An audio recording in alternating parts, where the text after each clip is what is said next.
Você, Mota, positivo o projeto, se aprovado, de fato, uma boa iniciativa, uma boa notícia, Mota? É uma ótima notícia e esse é um assunto muito grave, talvez o segundo mais grave depois do 8 de janeiro. É importante que as pessoas entendam. O PL do marco temporal que está sendo discutido no Congresso, se aprovado, ele garante que os índios terão a posse das terras que ocupavam na data da promulgação da Constituição, 5 de outubro de 1988. Esse é o marco temporal, 5 de outubro de 1988. Esse era o entendimento da Suprema Corte. Mas agora a Suprema Corte está julgando novamente essa questão. O julgamento parece que vai continuar agora no dia 7 de junho e até agora um ministro votou a favor de manter o marco temporal, outro votou contra, outro votou pela queda do marco temporal. Por que esse marco temporal é importante? Porque todo o Brasil um dia já foi ocupado por índios. Se não existir um marco temporal, uma data específica, qualquer área do território brasileiro pode ser considerada como já tendo sido um dia área indígena. E tem um detalhe: a propriedade das áreas indígenas não é dos índios, é da União, é do governo federal. E isso não é ficção. Na verdade, isso já aconteceu várias vezes.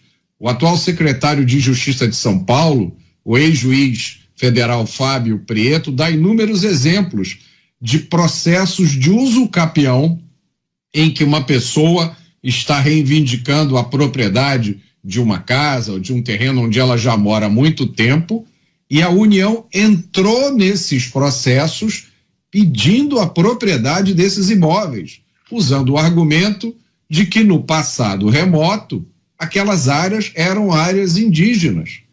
E foram mesmo, né? O Brasil inteiro foi uma área indígena no passado remoto.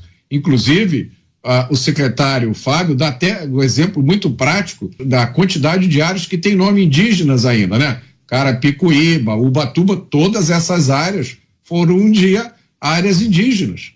O governo federal pedia a propriedade desses imóveis. É lógico que esses pedidos foram recusados pela Justiça e esses casos levaram o STF a fazer uma súmula, a súmula 650, que diz que o disposto na Constituição em relação às terras indígenas não se aplica aos chamados aldeamentos extintos, aqueles que eram ocupados num passado remoto. Agora, essa questão que estava sedimentada, consolidada, está sendo revista agora. Por isso a importância desse projeto aprovado no Congresso. O Congresso Nacional está dizendo agora há uma lei que trata desse assunto e que define o marco temporal. Ainda vai acontecer um julgamento no STF e o resultado desse julgamento pode afetar, isso é mais importante, todo o território nacional. Não é só as fazendas, não é só as áreas agrícolas. Isso pode afetar, vai afetar principalmente a propriedade urbana privada. Aquela casa que a pessoa tem num subúrbio de São Paulo, do Rio de Janeiro. Se o marco temporal cair, qualquer propriedade no Brasil vai poder ser reivindicada pela União, usando como fato, né, como exemplo, de que aquilo ali um dia já foi terra indígena. Para quem não entendeu ainda, isso significaria o fim da propriedade privada, o poder de acabar com a propriedade privada nas mãos do governo federal. E aí basta a gente imaginar o que esse governo ou qualquer governo poderia fazer com um poder desse.